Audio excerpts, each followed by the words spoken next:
Kita masih menunggu, Pak, kerja-kerja yang dilakukan oleh Pak Kapolri.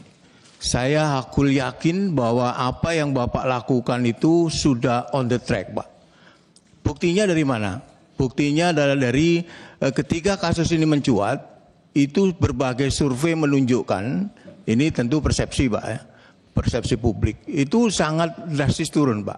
Tapi begitu Pak Kapolri membentuk tim sus, kemudian melakukan beberapa hal ya, yang kemudian menetapkan FS sebagai tersangka, mulai Pak, kepercayaan publik mulai naik. Artinya apa? Publik itu melihat Pak Listio Sigit dan jajaran tentu saja itu bekerja secara sungguh-sungguh terhadap kasus yang sekarang menjadi trending topik gitu.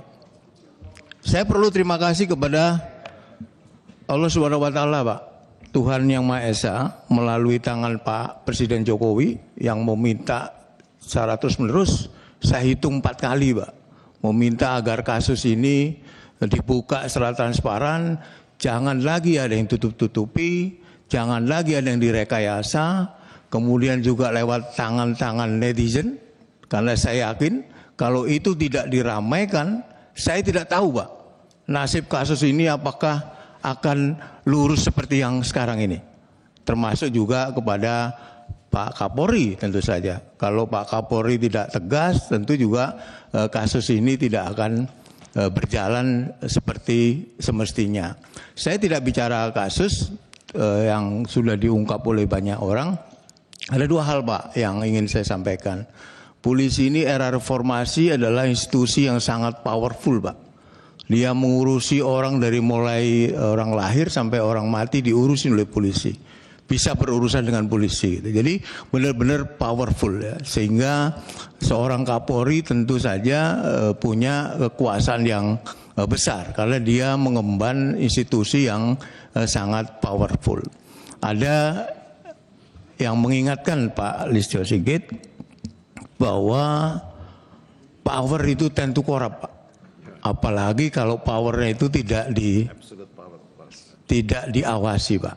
Buktinya ya kasus ini, Kadipropam, polisinya polisi, bagaimana kalau nggak ada yang ngawasi, kalau Kadipropamnya yang melakukan itu.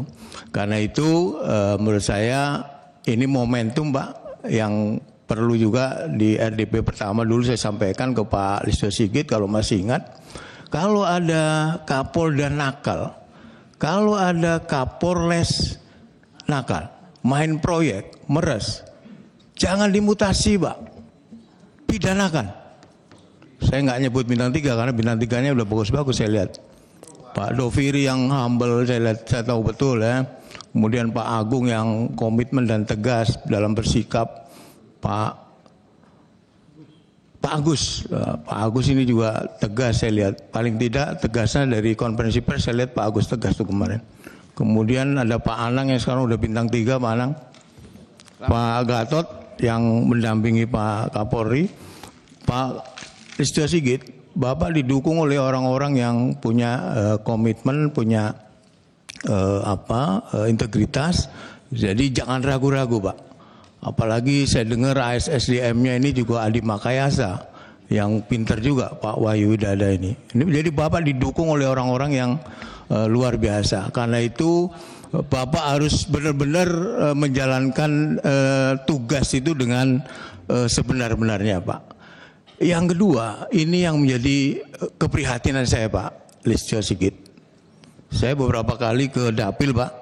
Tadi juga sempat diungkap oleh Pak Adi dan juga oleh beberapa rekan. Sekarang saya lihat polisi-polisi yang di bawah ini, Pak, Kapolres, Kapolsek, mulai menikmati hidup hedon, Pak. Jadi kalau bukan Kapolresnya atau Kapolseknya, istrinya, Pak, di medsos. Pamer sepeda harga 300 juta dan lain sebagainya. Ini menyakitkan, Pak.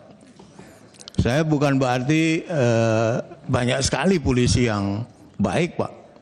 Saya kemarin nonton di tayangan televisi ada Kapolsek yang membagi tiap hari Jumat membagi makanan, itu kan bagus, Pak. Jadi Polri ini benar, apalagi tadi sampaikan oleh Dr. Hinca yang Babin Kamtipmas itu luar biasa, Pak, kerjanya. Saya sering ke Dapil, Pak Listio Sigit, sehingga tahu beberapa anak buah Bapak itu juga bagus, ada juga yang nggak bagus Pak Listio Sigit. Nah, ini di tangan Pak Listio Sigit bagaimana kemudian menertibkan itu Pak. Jadi kalau ada, sekali lagi saya ulangi, kalau ada yang nakal-nakal jangan lagi dikasih toleransi Pak. Pak Listio Sigit, saya ini sebenarnya kasihan Pak sama Pak Kapolri ini ya. Banyak sekali yang menuntut Pak Kapolri ini menjalankan roda organisasi secara merit system. Jadi menempatkan orang itu jangan like and dislike. Tadi saya dengar banyak sekali. Karena itu teman-teman di sini juga mari kita dukung Kapolri untuk tidak diintervensi. Apakah itu nitip apa ataupun yang lain gitu. Kita dukung. Nah, kalau kita mendukung Pak Kapolri menjalankan fungsinya tanpa, saya yakin banyak intervensi Pak Listio Sigit. Meskipun saya kadang-kadang dengar juga, tapi tidak mesti dari sini Pak ya, maksud saya bisa juga dari luar. Nah kalau kita mengharapkan Pak Kapolri ini seperti tuntutan tadi harus merit system, jangan meletakkan orang dalam jabatan itu like and dislike, ya mari kita dukung. Jadi kalau ada yang intervensi ya jangan berintervensi gitu Pak Sigit. Yang terakhir ini masih, sudah lebih 7 menit nih. Aduh, mohon izin pimpinan, ini sudah lebih 2 menit. Jadi terakhir, Pak Listio Sigit, jika Bapak lurus dan benar dalam menjalankan fungsi sebagai Kapolri Pak, saya Johan Budi SP, nomor anggota A219 akan mendukung sepenuhnya. Tetapi sebaliknya Pak Listio Sigit, kalau Bapak mulai belok-belok, mulai tidak lurus dan tidak benar, saya orang pertama yang akan meluruskan Bapak. Paling tidak dengan tindakan, kalau tindakan Bapak cuek, dengan ucapan Pak. Kalau ucapan Bapak juga tidak kupris, saya akan mendoakan Pak. Semoga Tuhan Yang Maha Esa memberi keberanian kepada Pak Listio Sigit, sehingga membawa Polri ini sesuai dengan harapan masyarakat, dicintai masyarakat, dan profesional.